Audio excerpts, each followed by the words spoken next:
안녕하세요. 원성도 TV를 찾아주셔서 감사합니다. 오늘은 온유한 자의 복에 대한 말씀을 드리겠습니다. 팔복의 세 번째 나오는 복입니다. 온유한 자의 복. 온유한 자는 복이 있나니 저희가 땅을 기업으로 받을 것임이라. 마태복음 5장 5절 말씀입니다.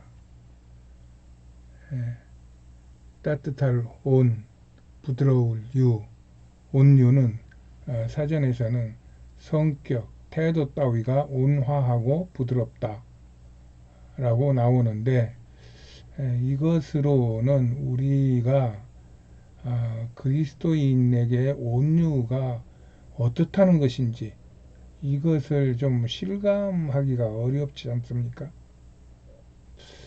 그래서 조금 더 어떤 구체적인 설명이 있을까 해서 찾아보았습니다.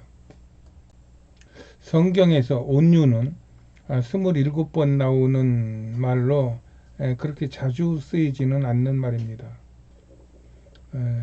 먼저 민수기 12장 3절에 이 사람 모세는 온유함이 지면의 모든 사람보다 더하더라. 이렇게 나옵니다. 이 말씀은 하나님께서 아론과 미리암이 모세가 이방 여인을 아내로 삼은 것을 힐난합니다. 왜냐하면 모세는 레위 지파거든요. 그러면서 네가 제사장의 가문에서 이방 여인을 아내로 취할 수 있냐 하고 힐난을 하니까 참 모세도 좀 어렵게 되었어요. 그러자 하나님이 그들에게 나타나시어 모세는 온유함이 지면의 모든 사람보다 승하더라 하시며 모세를 지상에서 가장 온유한 사람으로 인정하시며 그들 앞에서 모세를 칭찬해 주십니다. 이렇게 모세는 우리가 아는 대로 민족의 영도자로서 또 하나님의 그 십계명을 받아온 자로서 그래가지고 이스라엘의 그 선지자로서 또 이스라엘의 대 지도자인 것으로 하나님 앞에 칭찬받는 게 아니라 모세가 온유함으로 하나님 앞에 지금 칭찬받고 있는 장면입니다. 그런데 우리가 성경을 보게 되면 모세가 지금과 같이 온유해서 온유한 사람이라고 생각되는 부분이 없어요. 그는 태어나면서부터 버림받은 악조건 속에서 자라면서 자신의 의분으로 사람을 때려 죽이기도 했고 하나님이 부르실 때 순종을 안 했으며 이스라엘 백성들을 향하여 하나님이 손수 만들어주신 십계명판을 던져 깨쳐버렸고 오늘 말씀처럼 이방 여인을 아내로 취하여 통기간의 갈등을 일으켰으며 그의 전 생애 중에서 하나님께 감사하고 기뻐하는 모습을 보이질 않아요. 그런데 하나님은 그를 지상에서 가장 온유한 사람으로 인정하셨어요. 그렇다면 모세는 온유한 사람임에 틀림없어요. 여기에서 온유에 대한 그러한 특별한 그런 의미를 찾아볼 수가 있을 것 같습니다. 나는 이것을 하나님이 모세에게 주신 사명과 연결시켜 생각합니다. 그래서 모세는 앞에서와 같이 야생마와 같이 막 거칠고 또 폭력적이었지만 그가 하나님의 그 조율을 받은 다음부터 어떤 방식으로든지 하나님으로부터 컨트롤을 받은 그러한 상태에서 그는 하나님께 조정되는 상대가 되었다는 것입니다. 즉 조정되지 않은 상태, uncontrolled under the power에서 조정되는 상태, controlled under the power의 상태로 삶을 사는 것이 그 온화한 그러한 성품이라는 것입니다. 그리하여 하나님은 그를 자신의 신실한 종으로 쓰셨고 그가 죽은 후에도 천국에서 하나님과 모세가 가까이 하는 것을 사람들에게 보여주셨다고 저는 믿습니다. 이 온화함에 대한 특성은 마태복음 26장 39절에 나의 원대로 마옵시고 아버지의 원대로 하옵소서 한 예수님의 겟세마네 기도나 또 요한복음 6장 37절에 나는 아버지의 뜻을 행하러 왔다는 가르침에서도 나타납니다. 그래서 예수님도 자신을 향해 마태복음 11장 29절에서 나는 마음이 온유하고 겸손하다며 자신을 드러내신 것입니다. 이것은 또 바울이 고린도 후서 10장 1절에서 나 바울은 이제 그리스도의 온유와 관용으로 너희를 가르쳤다는 말과 같이 성경에서 말하는 온유는 우리가 생각하는 따뜻하고 부드러운 그런 성품이거나 그 성품에서 나오는 행동이 아니라 하나님의 사명을 바로 감당하는 그 상태를 온유라고 볼 수 있다는 것입니다. 성경의 또 다른 곳에서 또 다른 경우에 온유를 볼 수가 있습니다. 바로 이삭의 경우입니다. 이삭에게는 아무도 온유하다고 직접적으로 말해준 적이 없어요. 그런데 그의 삶을 보면서 우리는 우리가 생각하고 있는 온유를 그의 삶 속에서 볼 수가 있는 것입니다. 창세기 26장엔 이스라엘 땅에 흉년이 들자 이삭이 애굽으로 가려 하자 하나님께서 허락지 않으셨어요. 너는 애굽으로 내려가지 말라. 그래서 이웃 지역엔 그랄에 머물러 갑니다. 그러자 하나님께서 하나님의 말을 순종한 이삭에게 그 해에 100배나 더 수확하게 하는 복을 허락하십니다. 이것이 이 땅에서 받는 축복의 역사입니다. 그런데 그때는 그랄도 흉년의 때이어서 물이 부족했어요.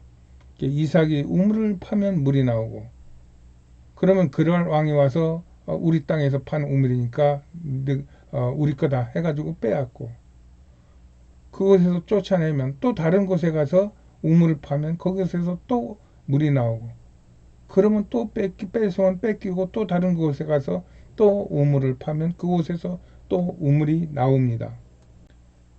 결국 하나님이 이삭과 함께 하시는 것을 안 그랄 왕이 이삭에게 화친을 청하고 이삭이 평안하게 살게 됩니다. 이것이 우리가 알고 있는 온유와 상당히 합당하고도 또 비슷한 그런 삶으로 여겨집니다. 그럼에도 이삭의 삶 속에서는 하나님의 영광을 드러내는 사명이 있음을 보게 됩니다. 이것 때문에 하나님은 이삭에게 온유한 삶을 살게 한 것으로 짐작이 됩니다. 그러므로 주님의 사명을 깨닫는 것이 진정한 온유함을 깨닫는 것이고 이 사명의 삶을 사는 사람에게는 하나님께서 땅을 기업으로 주신다고 하는 것이 오늘 온유한 자에게 주어지는 예수님의 세 번째 축복의 메시지입니다. 하나님의 기업인 땅이라는 말은 우리의 삶의 모든 것을 말하는 것입니다. 즉 그가 무엇을 하든지 그가 어떤 환경에 있든지 그것이 천국과 같은 삶이 될 것이고 그를 위하여 하나님께는 영광이 되고 자신에게는 감사와 기쁨이 될 것이라는 것입니다. 바울이 이것을 고백합니다. 그는 하나님의 사명에 붙들 이후에는 그동안에 그에게 있었던 모든 세상적인 부귀 영화를 배설물같이 버리고 오직 주의 일에만 힘을 썼어요. 그러면서 그는 사명을 감당하는 중에 매도 맞고 죽을 고비도 여러 번 넘기며 하루 벌어 하루 먹는 곤고한 삶을 살고 그리고 옥에 갇히고 그럽니다. 그가 로마의 감옥에 있을 때 쓴 빌립보서 4장에서 그의 고백이 이렇습니다. 나는 비천에도 풍부해도 배부른데도 배고픈데도 어, 내가 있어 봤는데 내가 가는 어느 곳에서 나는 만족할 수 있는 일체의 비결을 배웠다. 고 그는 빌립보서 4장에서 말을 하고 있어요.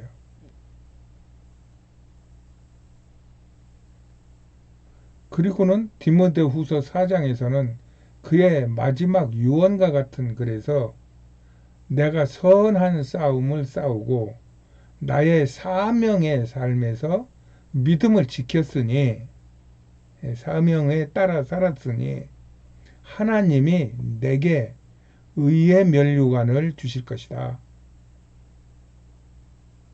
하면서 그는 이 땅에서의 충성된 삶에 만족해하고 있는 것입니다. 그래서 예수 안에서의 온유함이란 인간적인 기준으로서의 따뜻하고 부드러운 것이나 또 이 땅에서 잘 먹고 잘 사는 부귀영화를 누리는 것이라기보다는 하나님의 사명에 충성을 보이는 사람에게 주시는 하나님의 영적 공로패와 같은 것입니다. 이것이 있는 사람은 이 세상의 어떤 환경에서도 만족하며 하나님께 영광을 돌리며 살게 되죠. 이것이 이 땅에서 누릴 수 있는 진정한 이 땅에서의 하나님의 기업 안에서 사는 천국적인 삶인 것입니다. 모든 그리스도인들에게는 사명이 주어졌어요. 사명이 없는 그리스도인은 없습니다. 저는 백혈병 8년 차에 지난하고 곤고한 삶 속에서도 매일 이렇게 주님을 바라보며 나의 사랑하는 이웃들과 교제하며 하나님의 은혜를 전하는 것을 사명으로 알고 감사하고 기뻐합니다. 이것이 모세나 바울같이 야생마와 같은 성품을 가졌을지라도 하나님의 학교에서 훈련을 받고 하나님의 뜻대로 조정되는 controlled under the power의 상태가 된다는 것입니다. 이런 사람들이 삶이 하나님의 뜻대로 하나님의 나라를 위하여 사는 온유한 삶이라고 저는 고백합니다. 이 온유한 자가 사는 그곳이 하나님의 기업이 있는 그곳입니다. 하나님의 사명으로 사는 온유한 삶을 살아서 하나님의 기업의 상속자로서의 행복이 우리 모두에게 부어지기를 예수님의 이름으로 축복합니다. 축복합니다. 예수님 사랑 할렐루야. 오늘은 여기까지 하겠습니다. 안녕히 계세요.